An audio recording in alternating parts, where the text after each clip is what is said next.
alam natin kung ano yung nangyari. At isa pang bagay dito na napakahalaga para sa akin dahil ang lalim na ng problema.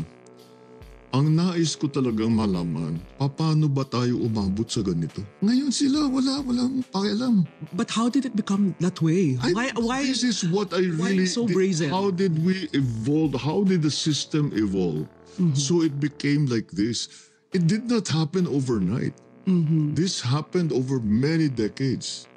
And we have to figure out kung ano ba talaga ang nangyari para hindi na mangyari ulit, to put the safeguards in place, which if it requires legislation, if it requires restructuring the government, lahat yan kailangan natin gawin.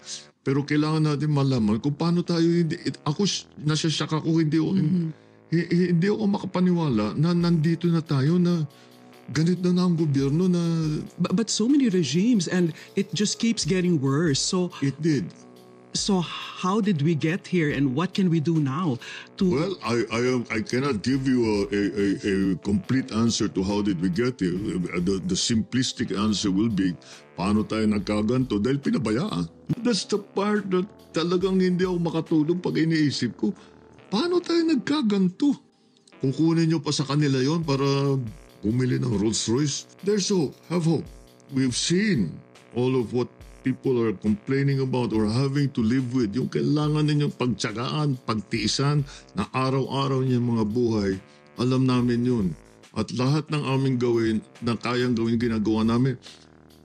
Pero yun na ngayon, babalik na naman ako doon sa nasabi ko kanina, na ang lalim ng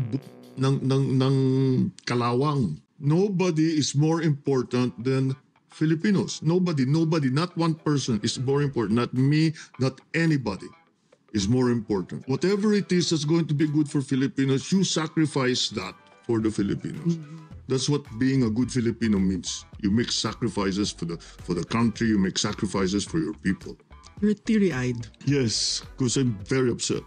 No, because I see people having a hard time. And and they don't deserve it. Mabuti mga kung masamang tao yan. Dapat parusahan. Hindi naman eh. Walang ginawa yan kundi magtrabaho. Kundi mahalin ang pamilya. Ba't mo paparusahan? Para magpayamang ka? That makes no sense to me. Sa dami ng sakit ang ulo niyo po, do you ever regret being president? No. Not for You didn't even pause to think. Not for one moment.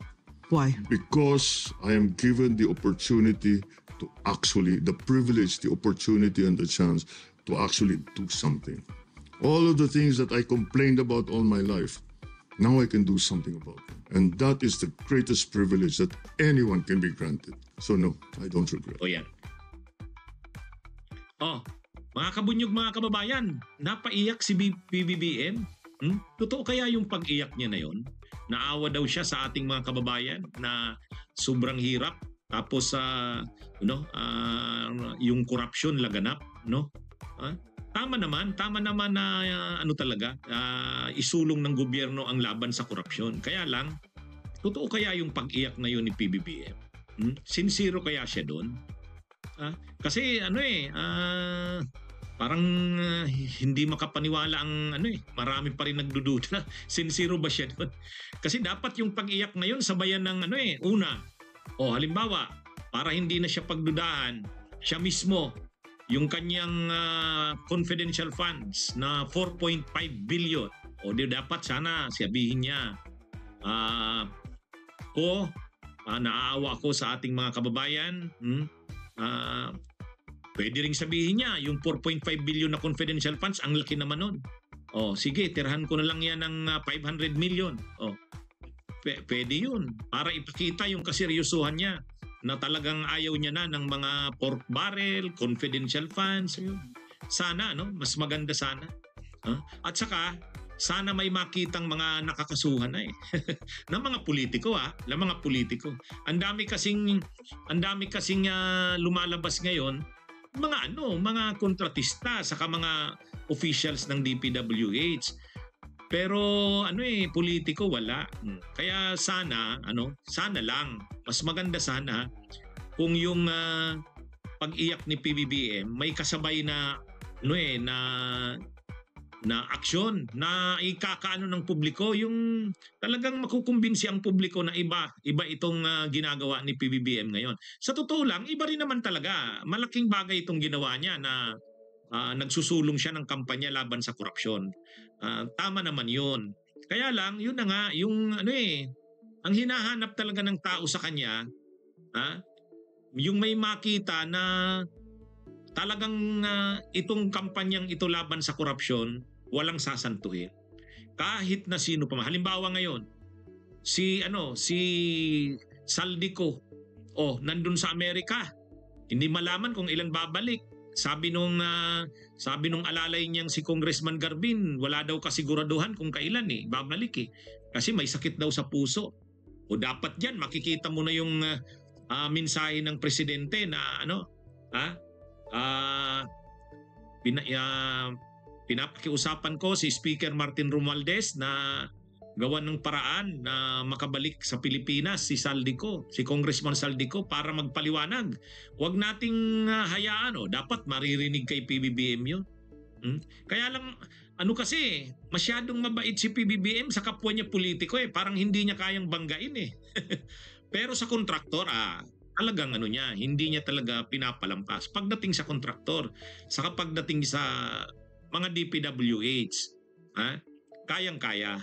Kaya lang ang pinakasukatan talaga dito ng yung sinseridad niya dito, yung totoong niya, yung mga politiko. Yung mga politiko. Kasi pag nakita na dito na yung sinabi niya na masaktan na ang masaktan, tamaan na ang tamaan, walang sacred cows, sinabi niya yan Kaya lang sinabi niya lang yun.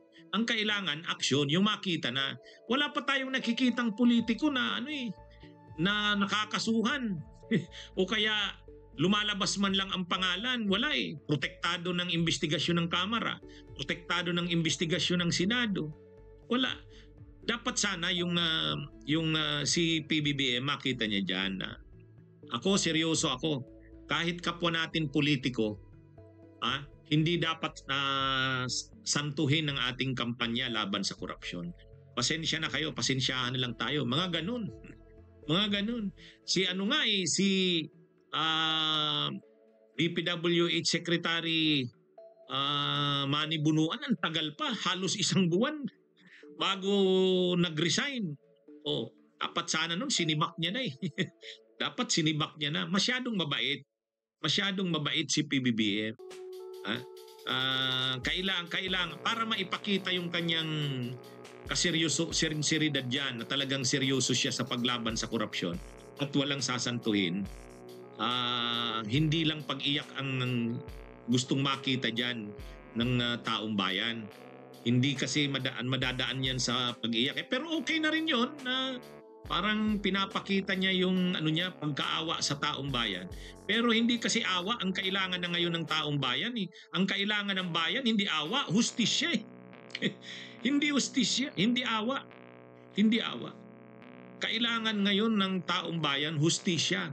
Mabigyang katarungan ang taong bayan kasi sa nangyaring ito, grabe, garapalan na ang korupsyon, katiwalian, samantalang ang mamamayan ay grabing hirap at grabing pinagdadaan ng sakripisyo. Ang kailangan ngayon ng bayan, hindi kaawaan ang bayan. Ang kailangan ngayon ng bayan, bigyang hustisya ang kanilang ang ginawa sa kanila na pang-aabuso ng mga tiwaling opisyal ng gobyerno, ng DPWH at ng mga kontraktor. Yan yun. Hustisya, hindi awa. Mas gustong makita sa kanya yung pangil, yung ng presidente. Kasi ang presidente ang pinakamaraming powers Grabe ang powers ng presidente. Gamitin niya na yan. At least pag ginamit niya yung powers niya na yan, ginagamit niya ang powers niya hindi sa pang-aabuso, kundi para sa pagbibigay ng hustisya sa mamamayang matagal nang inaapi at inabuso. Ang kailangan ng taong bayan ay hindi awa. Okay naman yon sa ngayon, sa sobrang niya, kung totoo man yung kanyang nararamdaman na naaawa siya sa kababayan natin, okay yon. Pero sana, higit pa dyan, hindi lang pag-iyak, kundi pagbibigay hustisya. At yan ay magagawa niya dahil presidente siya ng Pilipinas. Napakarami niyang kapangyarihan. Bunyog, bunyog, halikan na kasama ka. Bunyog, kapag buklod ay may pag-asa. Luzon, Visayas, Mindanao, isa ang pananaw. Sa bagong Pilipinas ang bunyog isisigaw. Bunyog, bunyog.